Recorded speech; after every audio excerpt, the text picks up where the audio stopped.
ہلکی پھلکی سی ایک وضاحت میرے اور بھائی کا صرف جو تھوڑا سا اپوزٹ ہیں آپ ایک نہیں ہیں آپ دو ہیں. وہ آئیڈیلزم اور ان کا جو آپ ریالٹی کہتے ہیں نا, ریئلزم یہ ہوتا ہے کہ یہ نظام ہے, یہ خرابیاں ہیں, اس کے اندر ہی کام کرو. وہ کہتا ہے نہیں یہ نظام ہے, اس کی خرابیاں, اس کو ٹھیک کرو, یہ نظام ہونا چاہیے. ایک منٹ سر, آپ کی تقریر تو سن لی میں نے سر ہمیشہ کی طرح, اور ہمیشہ احترام بھی کیا, آپ کی بات کا وزن بھی ہے, لیکن سر میں نے اتنی مار کھا کے کہ فیلئرس کے بعد یہ آپ کامیابی کی طرف چلتے ہیں. میں نے یہ دیکھ لیا کہ you play with the system with in the system. یہ ہے پاکستان کی ڈیفینیشن.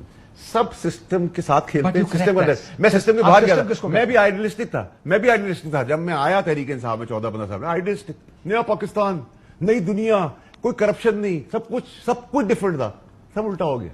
جو پڑھایا تھا پڑھا آج بھی خان صاحب نے, ہمیں تو یاد ہے, وہ بھول گئے تو بھول گئے. تو مجھے I am not shining away with the fact if I'm pro judiciary, pro army, I am. You have a problem. You have a problem. Live with it. I am like this. Hypocrisy تو نہیں ہے نا, بالکل صحیح کہا. میں مان تو رہا ہوں نا, میں تو نہیں کہہ رہا کہ میں سر میں کر لوں اور باہر آ کے I'm not like that. میں نے ہمیشہ بڑا بدماش کوئی نہیں. تھوڑے بہت بھی میں اپنی لائف میں ادارے کے لوگوں کو جاننا ہوں یا ملا ہوں, ان کے ساتھ بھی اگری کر کے ڈس اگری بھی کیا ہے. یہ نہیں کہا سر آپ ٹھیک ہے, باہر نکل کہا میرے اندر وہ نہیں ہے. سلمان راجہ صاحب بھی آگے میں ذرا ان کو بھی شامل. اچھا ویسے انہیں بھی نا سب سے زیادہ غصہ انہیں پہ آتا ہے کہ جو اندر خانے ان سے مدد لیتے ہیں اور مدد لینے کے بعد باہر نکل کے چیمپئن بنتے ہیں, تو پھر وہ کہتے ہیں یہ کیا ہے. وہ کل زبیر صاحب آئے تھے نا, تو میں نے ان سے یہی بات ہو رہی تھی کہ جب انہوں نے کہا ان سے مذاکرات نہیں ہوں گے, over my dad body type کو بات چیت, انہوں نے کہا جناب پھر زبیر صاحب ہمیں ملنے کیوں آئے تھے کہ اندر خانے مذاکرات کرتے ہو, باہر پریس کانفرنس میں. کل یہ بھی کہہ کے گئے کہ وہ ڈگی میں بھی مل کے گیا تھا. بتایا کریں نا, پورا بتایا. 40 منٹ کا پروگرام تھوڑی بتا سکتا. شہباز شریف صاحب جاتے تھے نا, آپ کو پتا ہوگا. ہم نے تو بریک کیا تھا نمبر پلیٹ چینج کے, نئی بات بھول گئے آپ ہی کے شو پہ. ڈگیوں کی بھی اصل کہانی ہے یار, ووٹ کو عزت دینے سے ڈگی کی ملاقاتوں تک. لیکن کاشف بھائی دیکھیں, صرف ایک فکرہ کہوں گا کہ دا پوائنٹ از کہ 76 سال ہم گزار بیٹھے ہیں, اور 76 سالوں میں ہم اس ملک کو کسی ڈگر پہ ڈال نہیں سکے. آج سے چند مہینے پہلے ورلڈ بینک کی رپورٹ آئی کہ اس وقت 9 کروڑ پاکستانی سطح غربت سے نیچے جا چکا تھا. ایک ہفتہ پہلے پھر ان کی رپورٹ آئی کہ اس سال مزید 1 کروڑ پاکستانی سطح غربت سے نیچے چلا جائے گا. جس ملک کی آدھی آبادی سطح غربت سے نیچے جا چکی ہو, ہم امیجن نہیں کر سکتے کہ لوگ کتنی تکلیف میں اور کتنی مشکل زندگی گزار رہے ہیں. اور امید بھی نہیں ہے, اصل مسئلہ یہ ہے. اور پچھلا سال جو پاکستان کو چھوڑ کر لوگ یہاں سے نکلے, تاریخی مائگریشن پاکستان سے ہو گئی. یعنی کہ حالات یہ ہیں کہ ایسے ایسے حادثے اس ملک میں ہوتے ہیں کہ یورپ جانے کی کوشش میں 400 پاکستانی نوجوان بچہ ہمارے, ان کے اندر بچیاں بھی شامل جو ڈوب کر یورپ کے سمندروں میں شہید تھا. بائی چانس ٹرین میں 3 لڑکے بیٹھے. آپ میں نے جب پوچھا, میں کہا پنجابی بول رہے تھے آپس میں, وہ کہتے جی ہمیں ریسکیو کیا گیا. سو آپ کیمپ میں, اور ریسکیو کیوں, کیونکہ وہ جو کشتیوں میں جاتے ہیں جس میں بہت سے لوگ مر جاتے ہیں, بیچارے نہیں پہنچ سکتے, یہ کوشش ہوتی ہے کہ جی جان پہ کھیل جائیں گے, مر جائیں گے, لیکن جانا وہاں پہ. لیکن نکلے اس ملک سے. تو حالات ایسے مقام پر پہنچ گئے کہ 76 سالوں کے جو ہمارے بگاڑ ہیں, میں تو ہمیشہ یہی نقطہ سامنے رکھنے کی کوشش کرتا ہوں کہ اس بگاڑ کے اندر سب سے پہلی جو چیز ہم نے طے کرنی ہے وہ یہ ہے کہ آخر ملک چلانا کس کا کام ہے. ہم جب تک حکومت کے یہ اسلوب طے نہیں کریں گے, یقین مانیے کہ ملک کہیں نہیں جا سکے گا. یہ جو ہائیبرڈ نظام ہے, یہ ہائیبرڈ نظام دنیا میں کوئی کامیابی کا ماڈل ہو تو آپ مجھے دکھائیے. نہیں ہے سر, جیسے آپ گاڑیوں میں جو ہائیبرڈ ہے نا 40 کے بعد پھر پیٹرول پہ چلتے ہیں. تو آپ کوشش کر رہے ہیں کہ آپ نظام کو, اب دیکھیں نا اس ہائیبرڈ نظام کے اندر 6 جج اسلام آباد ہائی کورٹ کے کھڑے ہو گئے. انہوں کا نہیں مانتے. انسٹیٹیوشنل رسپانس ہمیں بتایا جائے کہ کیا ہونا چاہیے. دیکھیں آپ نے بڑی اچھی بات کی, اور یہ سٹینڈرڈ ہمارا ہونا چاہیے. بابر ستار صاحب, آئی ڈونٹ نو ہم پرسنلی, لیکن مجھے لگتا ہے کہ وہ بہتر انسان یا جج ہے, کیونکہ ہماری گورنمنٹ کے دوران ان کی میرے خیال سے اپوائنٹمنٹ ہونی تھی, جو مجھے یاد ہے, یا ان کی میں نے بہت برائی سنی اپنی کیبنٹ کے اندر. To what I remember as a minister میں تھا, ان کا دونوں طرف سے باتیں تھیں. ہمیں تو پتہ نہیں تھا کہ کیوں ہو رہا ہے سب کچھ, تو بعد میں اس کا ریزن بھی پتا چلا. سے پوچھ لیتے ہیں.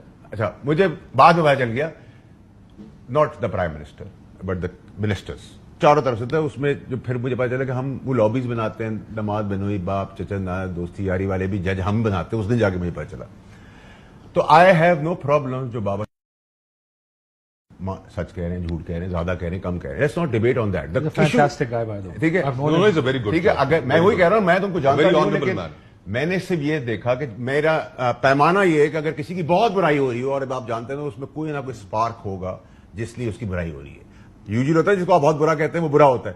ہمارے ملک کے اندر جب آپ کسی کو بلا وجہ رگڑ رہے ہو نا تو آپ کو پتہ چلتا ہے کہ یہ آدمیوں کو دم خم ہے جو اس کو رگڑ رہے ہیں. تو مجھے اپنی منسٹری کا یاد ہے کہ کیبنٹ چل رہی تھی اور بابر ستار صاحب کا نام آیا اور چاروں طرف سے ان کی برائیاں شروع ہوئی. میں نے کہا یار ہمارے خلاف کوئی ججمنٹ تو نہیں دی جو اتنا کچھ ہوا. Anyways to cut the long story short, Babar Sattar sahab یا 6 ججز یا جو بھی محترم ججز ہیں, اگر ان میں سارے محترم ایماندار اور اچھا کام کر رہے ہیں, بابر ستار صاحب کو انہوں نے کہا I am sure is a good man. I have only 3 questions. یہ بابر ستار صاحب نے کہا کہ کوئی بیچ میں انٹرفیئر کر رہا ہے. سر کیا اس وقت یہ ضمیر, یہ اصول نہیں جاگے جب نسلا ٹاور گر رہا تھا, جب ہم نہیں سر, اگر ہائی کورٹ کا بندہ بھی یا سیشن کورٹ کا بندہ بھی کھڑا تو ہو. نہیں, یہ نہیں آپ کہہ سکتے کہ وہ تو اسمبلی میں ہو رہا ہے. اچھا پھر تو میرا کوئی ہیڈک ہی نہیں ہے کہ شہباز شریف صاحب یا میاں صاحب یا زرداری صاحب, نہیں, یو ہیو ٹو شو. آپ نے سیشن کورٹ کے اندر, چلیں میں آپ کی مثال دے دیتا ہوں. اب آپ کہیں کہ کوئی سیشن کورٹ والا کیوں نہیں کھڑا؟ نہیں, میں آپ کو سپیریئر کورٹ کی بات کریں تو پھر جب سیشن کورٹ کے جج کی بیوی نے سر کھولا تھا غریب کے اوپر, غریب کی بیٹی کو ٹارچر کیا تھا, اس کو سڑک پہ پھینک دیا تھا, تو اس وقت ہائی کورٹ نوٹس لے لیتا. اس وقت اندر ہوئے نا. نہیں سر, وہ دو ججز کے اوپر نوٹس لیا گیا اسلام آباد ہائی کورٹ میں. یہ تو مجھے ذاتی طور پر پتہ ہے کیس کی بات کر رہا ہوں. اسی طریقے سے آج ان کے اوپر جو چیزوں کے الزامات آ رہے ہیں, اگر تو وہ سٹیزن ہیں, ہمیں نہیں پتا الزام ہے سچ ہے جھوٹ ہے بابر ستار کے اوپر, اگر ان کا پر آ رہا ہے سوشل میڈیا پہ کہ وہ کوئی اسکول چین چلا رہے ہیں, ان کے مالک ہیں یا وہ سٹیزن ہیں, اگر وہ ہے یا نہیں ہے تو وہ کلیئر کر دے آ کر, ان کا کام ہے. اف ہی کمز سٹیزن کا میں نے نہیں سنا, میں نے کوئی گرین کارڈ کی کہانی سنی ہے کہ ایسا ہے, لیکن وہ دیٹس ناٹ نیشنلٹی. ایک منٹ, ویسے وہ بھی فیملی کے لیے. دیکھیں ایک بات یاد رکھیں, فیملی کی بات نہ کیا کریں. آپ نے اپنی نیشنلٹی چھوڑی لیکن آپ کی فیملی ابھی. میں آپ کو کلیئر کر دوں. ایک منٹ قاسم, میں I have to make it clear, this fact should be cleared. Sir میں واحد پاکستانی ہوں, کسی کے باپ میں دم ہے تو وہ کر کے دکھائے اس طرح, اور ویریفائی کریں آپ, اور جتنا پاکستان کے اندر ادارے ہیں, I am the only one in Pakistan who did not play smart. ایک تو میں گرین کارڈ لیا جاتا ہے, میں پیدا ہوا تھا تو مجھے نہیں پتا تھا میں گاؤں میں پیدا ہوں گا, امریکہ میں پیدا ہوں گا. دوسرا, when I left my citizenship, میری اولاد, میری بیوی, میرے ماں باپ, میرے بہن بھائی ایلیجیبل تھے, ان کا کوئی سیاست کو تعلق نہیں, کوئی بھی سٹیزن نہیں ہے, تو پھر میری پاکستانیوں کوشچن کرنے والوں کو تو میں کوشچن کروں گا نا سر. سر ادھر بہت سے لوگوں کی فورن وائفس بھی رہی ہیں, بڑے اہم عہدوں پر رہے ہیں, یہ نہ کریں. آج بھی ایسی جگہ پہ نہ جائیں جس جگہ پہ بہت سارے ڈیول نیشنل بیٹھے ہوئے. میں تو واپس آتا ہوں اس کے اوپر واپس.